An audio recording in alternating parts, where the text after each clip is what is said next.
आज पूरा देश कोरोना महामारी की वजह से लॉकडाउन से जूझ रहा है। इस समय सभी व्यापारिक संस्थान बंद हैं, व्यापारिक गतिविधियां पूरी तरह से बंद हैं। इस समय मैं आपका ध्यान एक विशेष चीज़ की तरफ दिलाना चाहता हूं सारे देशवासियों का। भारत में इस समय मिठाई की सारी दुकानें बंद हैं। मावा, पनीर, घी, आइसक्रीम आदि सब बंद हैं। सिर्फ दूध जो है वो किसानों का जो ओरिजिनल दूध है वही सिर्फ उपभोक्ताओं के पास आ रहा है। उसको कुछ बड़ी कंपनियां जैसे सर्च है, अमूल है और देश की जो बड़ी बड़ी कंपनियां हैं वही खरीद रही हैं। कुछ हिस्सा उसका 10, 20, 30% किसानों के पास बच भी जाता है जो बाज़ार में नहीं आ रहा। बाकी पूरा जो दूध है वो बाज़ार में खपत हो रहा है। अब आप इस चीज़ पर गौर करें कि देश में कितना मावा, कितना पनीर, कितना घी, कितनी आइसक्रीम, कितने अन्य सामान, चाय की दुकानों में कितना दूध का जो कंजम्पशन था, वो दूध आज कहाँ गया? वो दूध बाज़ार से गायब है। अगर वो वास्तव में दूध होता तो उस दूध को या तो सड़कों पर बिखेरना पड़ता या नालियों में डालना पड़ता या कहीं तालाब में पटकना पड़ता, लेकिन उस दूध में से 1 ग्राम दूध भी आपको कहीं दिखाई नहीं दे रहा। सिर्फ किसानों का दूध ही उपभोक्ताओं तक पहुंच रहा है और बड़ी बड़ी डेयरियां उसको खरीद रही हैं। ये करीब 10वें हिस्से का दूध है जो देश में आता था। मेरा सरकार से, राज्य सरकारों से, वो केंद्र सरकार से निवेदन है कि वो इस चीज़ के आंकड़े जुटाए कि लॉकडाउन से पहले देश में कुल दूध कितना खपत होता था और आज इस समय कितना खपत हो रहा है और लॉकडाउन खुलने के बाद कितना खपत होगा। इसमें सरकार ये आंकड़े जुटा के ये अंतर निकाले कि लॉकडाउन खुलते ही जो अभी दूध की जो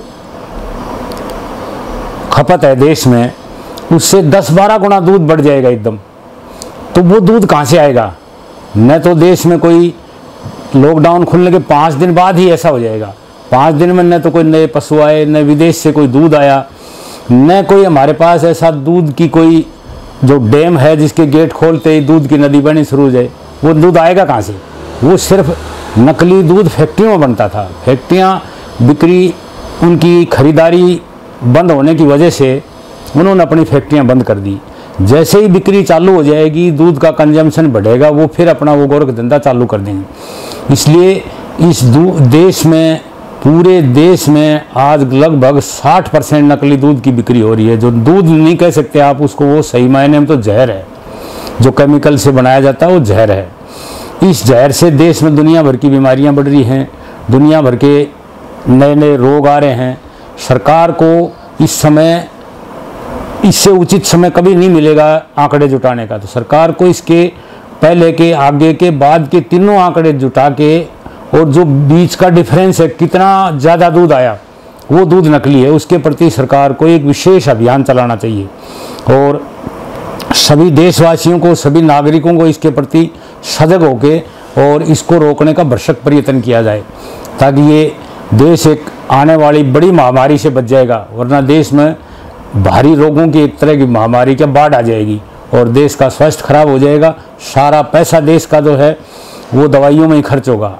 हमारे ऋषियों ने दूध, घी पर हजारों साल उन्होंने रिसर्च करी है और रिसर्च करके उन्होंने दूध के जो गुण दोष हैं वो लिखे हैं।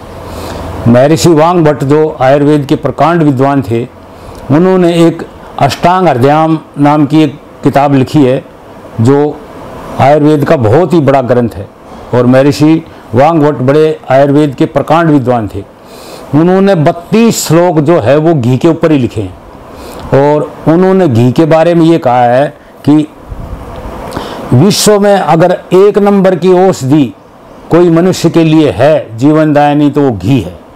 उसने घी का इतना महत्व बताया है और साथ साथ उन्होंने ये भी लिखा है कि अगर माता पिता वृद्ध होकर मृत्यु को प्राप्त हों तो धन दौलत, मकान, ज़मीन छोड़ के जाएं तो न छोड़ के जाएं तो भी कोई खास बात नहीं, घर में घी अवश्य छोड़ के जाएं। इतनी महत्ता उन्होंने घी की बताई है और आज की तारीख में हमारे उसी घी को जहर साबित कर दिया है। मल्टीनेशनल कंपनियों ने, दवाइयों की विक्रेता कंपनियों ने और मिलावटखोरों ने उस घी को जहर साबित कर दिया कि घी खाने से डायबिटीज़ हो जाएगी, घी खाने से हार्ट अटैक हो जाएगा, घी खाने से बीपी हो जाएगा, और उसके प्रति नई पीढ़ी का आकर्षण जो था वो बिल्कुल ख़त्म कर दिया। आप आयुवर्धन के लिए सबसे आयुर्वेद में उपयुक्त औषधि बताइए, वो घी बताइए, घी से उम्र बढ़ती है। आप हमारा पुराना इतिहास भी देखें, जहाँ हरियाणा, पंजाब, वेस्टर्न यूपी, राजस्थान, जो महाराष्ट्र है, जिन प्रांतों में तगड़े पहलवान रेसलर जो हुए हैं वो घी खाने वाले प्रदेश में हुए, क्योंकि इस इलाके में दूध घी शुरू से ही ज़्यादा प्रचलन था, इसलिए ये लोग लंबे तगड़े और शरीर से बलिष्ठ होते थे। तो घी से अगर बीमारी होती तो ये तो बहुत पहले ही कमज़ोर हो जाते, लेकिन ये घी की वजह से ही और दूध की वजह से ये बलिष्ठ, बलवान और लंबे तगड़े थे। आज देश में किसान की आमदनी बढ़ाने की सरकार कह रही है, लेकिन सरकार की आमदनी बढ़ाने की जो मंशा है उसके बावजूद भी किसान की जो आमदनी है वो घट के आधी हो गई। इसका मेन कारण जो है कि जो दूध किसान बेचता था, खेती के साथ साथ दूध का धंधा उसका सहायक था, उस सहायक धंधे को ही नकली वालों ने फेल कर दिया, और किसान जो घर में दूध उत्पन्न करके जो बाज़ार में बेचता है वो नकली के सामने नहीं टिक पा रहा। किसान के घर में दूध की लागत जो है वो उसके 30-35 रुपये किलो की आती है, और नकली दूध बनाने वालों की लागत आती है 10 रुपये किलो की। तो वो 10 रुपये वाले को 30 रुपये बेच रहे हैं, और वो 35 रुपये की लागत वालों को किसान 30 रुपये में मजबूरी बेच रहा है। तो बताओ वो धंधा कैसे करेगा? धीरे धीरे किसानों के बच्चों की या जो नई पीढ़ी किसानों की है उसका खेती और दूध के और पशुओं के धंधे से बिल्कुल मोह भंग हो गया है। वो इसको किसी सूरत पे करना ही नहीं चाहते। अगर सरकार किसान की आमदनी बढ़ाना चाहती है और खेती और पशुओं को बचाना चाहती है तो ये नकली दूध घी का गोरख धंधा सरकार को बंद करवाना ही पड़ेगा, नहीं तो किसान बर्बाद हो जाएगा। किसान का धीरे धीरे इससे मोह भंग होता जा रहा है और वो मजबूरी में नौकरी करने के लिए या कोई और छोटा मोटा धंधा करने के लिए मजबूर हो रहा है और खेती और पशुपालन को छोड़ता जा रहा है। अब मैं मेरा अपना अनुभव आपको बता रहा हूँ कि अगर आप 1 किलो घी घर में गाय भैंस रख के तैयार करवाते हो तो 1 किलो की लागत आती है 800 रुपये 1 किलो घी की, और वही घी नकली आपको बाज़ार में असली घी का लेबल लगा के आपको 400 रुपये मिल जाता है।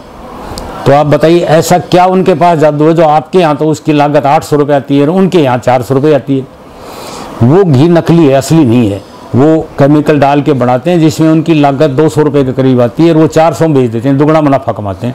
किसान का घी उसके सामने नहीं टिक पा रहा क्योंकि उसकी 800 तो लागत ही है, लागत से नीचे बेचारा बेच नहीं सकता, लागत में कोई उसको लेता नहीं, इसलिए वो मजबूरन घी दूध का धंधा उसने बिल्कुल कम कर दिया।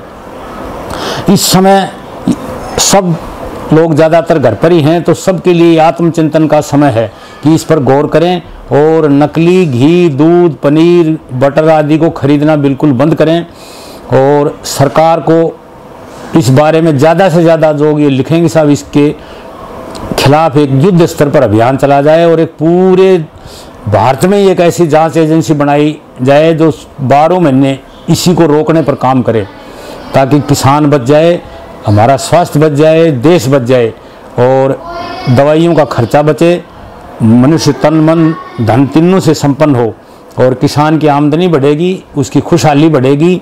इसलिए सभी से मेरा अनुरोध है कि आप इस बात को सुन के ज़्यादा से ज़्यादा एक आदमी कम से कम 100 आदमियों तक इस बात को पहुँचाए, इस वीडियो को 100 आदमियों तक पहुँचाए और इसमें मनन करे और सब संगठित होके एक भारतीय स्तर पर एक अभियान ऐसा चलाएं ताकि ये 6 महीने के अंदर अंदर ये नकली दूध का कारोबार, घी, पनीर, बटर आदि का कारोबार बंद हो और असली दूध घी लोगों को खाने के लिए मिले ताकि हमारे देश के नौजवान बुद्धिमान हों, बलिष्ठ हों, ताकतवर हों और तन मन से स्वस्थ हों। जय हिंद।